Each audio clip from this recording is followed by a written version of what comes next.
Your body can shut down a panic attack in under 60 seconds. Not manage it, not cope with it, actually stop it. And most people have no idea this is even possible because the advice we've always been handed, it doesn't work. Just breathe, think positive, calm down. Honestly, if one more person told me to just calm down mid-spiral, I was going to lose my mind even faster. Here's the thing though, it's not that calming down quickly is impossible, it's that we've been going about it completely backwards. We keep trying to fight anxiety, and you can't fight it. It's like arm wrestling your own nervous system. It always wins. But what if instead of fighting it, you just knew how to speak its language? That's what this is actually about.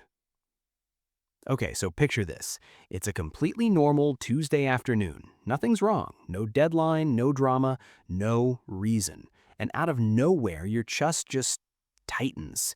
Your thoughts start moving too fast. Your breathing gets shallow.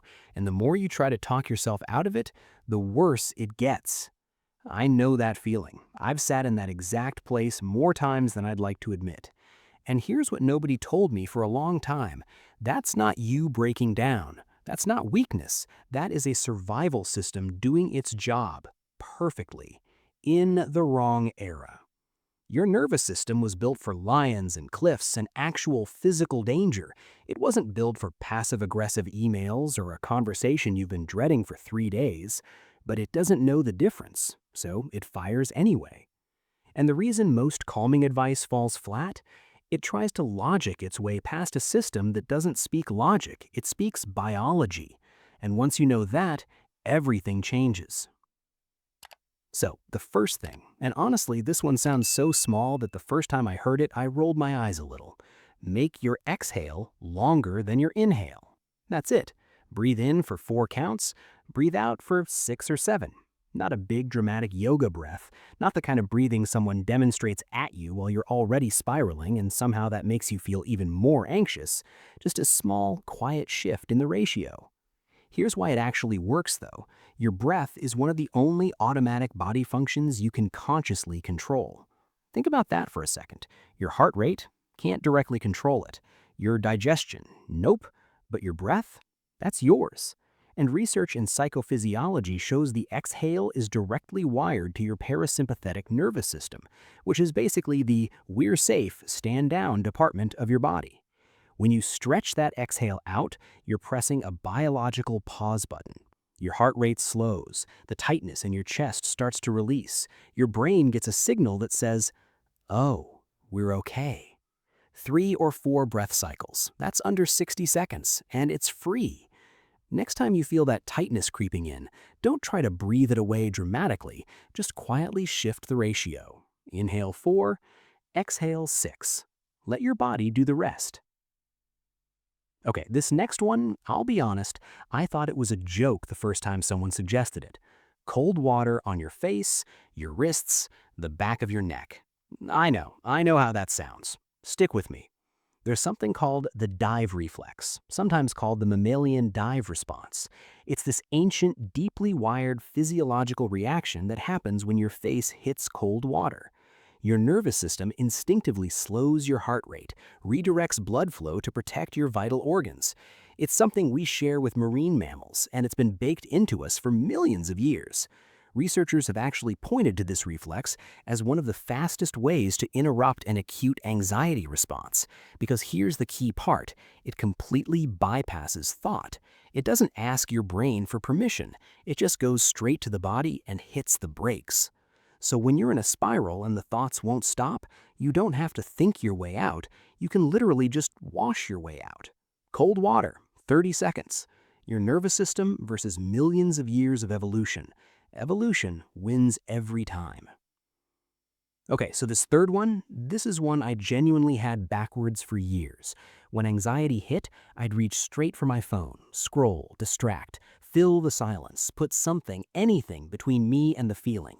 And it worked for like 8 minutes. Then the anxiety would come back, usually louder, because it had just been sitting there, waiting. It's patient like that, annoyingly patient. What psychology actually shows is kind of counterintuitive. The move isn't to escape the feeling, it's to name it, out loud if you can. Just say, "I'm feeling anxious right now." Or even more specific, I notice my chest is tight and my thoughts are speeding up. This is called affect labeling, and research in neuroscience shows that the simple act of putting words to an emotion activates the prefrontal cortex, the rational, observing part of your brain, while simultaneously dialing down activity in the amygdala. That's the alarm system. You're not suppressing the feeling, you're witnessing it. And something about being witnessed, even just by yourself, takes the edge off. This is also, by the way, exactly why journaling helps people even when they can't explain why. It's not just venting, it's your brain doing something very specific with language that actually shifts your internal state. So next time anxiety walks in, just say its name. Sounds small. It isn't. All right, the fourth one is my personal favorite, partly because it's so counterintuitive it almost feels like a trick. When you're anxious, your brain is sprinting ahead of you, projecting, catastrophizing, running through every possible version of how things go wrong. And the advice everyone gives is just stay present. Which, okay, great, love that, very helpful. But that's not a technique, that's a destination with no directions. Here's the directions. It's called the 5-4-3-2-1 method, and the whole point of it is to drag your attention back into your senses, which is the one place anxiety genuinely can't follow you. It can't live in the texture of the thing you're touching right now. It can't survive in the sound of the AC humming in the background. It needs your imagination to exist, so you take that away. 5 things you can see right now. 4 things you can touch, and actually touch them, feel the texture. 3 things you can hear in the actual room, not in your head. 2 things you can smell, or 2 things you remember that smell good. 1 thing you can taste. By the time you finish, your nervous system has been gently walked back into your body and out of the story your brain was writing. Research in trauma-informed therapy shows this kind of sensory grounding interrupts fight or flight more effectively than reasoning with anxious thoughts, because the anxious brain isn't looking for logic, it's looking for proof that you're safe. And your senses? That's the proof. I have a friend who used to get panic attacks in crowded places. She started doing this quietly, just sitting somewhere, counting what she could see. Nobody around her had any idea what was happening, but she told me something that stuck with me. She said for the first time, anxiety stopped feeling like something that happened to her. It started feeling like something she had somewhere to go when it arrived. That shift from helpless to having a move, that's everything. And the 5th one. This one gets skipped the most because it feels too slow, too simple, too not what I need right now. But honestly, it might be the most research-backed thing on this entire list. Movement. Not a workout, not a go for a run when you can barely breathe. Just move, walk around the room, shake your hands out, roll your shoulders, stand up. Because here's what anxiety actually is at a physical level. It's energy. Your body revved an engine, got ready to sprint or fight something or climb something, and then nothing happened. So that energy is just sitting in you, buzzing. Research in somatic psychology shows physical movement, even small, gentle movement, helps your body metabolize the stress hormones it produced. It completes the cycle. Your nervous system isn't being dramatic, it's being literal. It prepared you to move. When you don't, the energy stays. When you do, even just a little, it starts to come down. You know what animals do right after a threat passes? They shake, literally tremble and shudder the adrenaline right out of their systems, instinctively. Humans stopped doing that because we decided physical reactions were embarrassing. But there's nothing embarrassing about a body that's trying to take care of you. Shake it out, walk it off, roll your shoulders back, let it move through you instead of sitting in you. So here's where I want to land with all of this, because I don't want you to just walk away with 5 techniques in a list. I want you to walk away with something that actually shifts how you see yourself. Anxiety isn't proof that something is wrong with you. It's proof that you care, that your brain is working, that your body is paying attention and trying to protect you even when the threat isn't real. The problem was never that you feel too much. The problem is that nobody ever handed you the manual. Extended exhale because your breath is a doorway. Cold water because your body has ancient wisdom you haven't been using. Name the feeling because language is a tool, not just an outlet.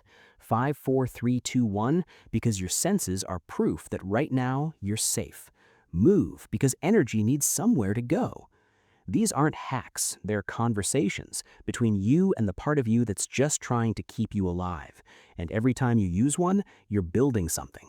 Trust in yourself, proof that when the wave hits, you have somewhere to go. You don't have to white knuckle it through it anymore. Calm isn't something you have to chase, it's already in you. It's in your breath, in your body, in that quiet, steady part of you that's gotten you through every hard moment so far. That part of you isn't going anywhere. And if this gave a name to something you've been carrying quietly, you already know this channel is for you.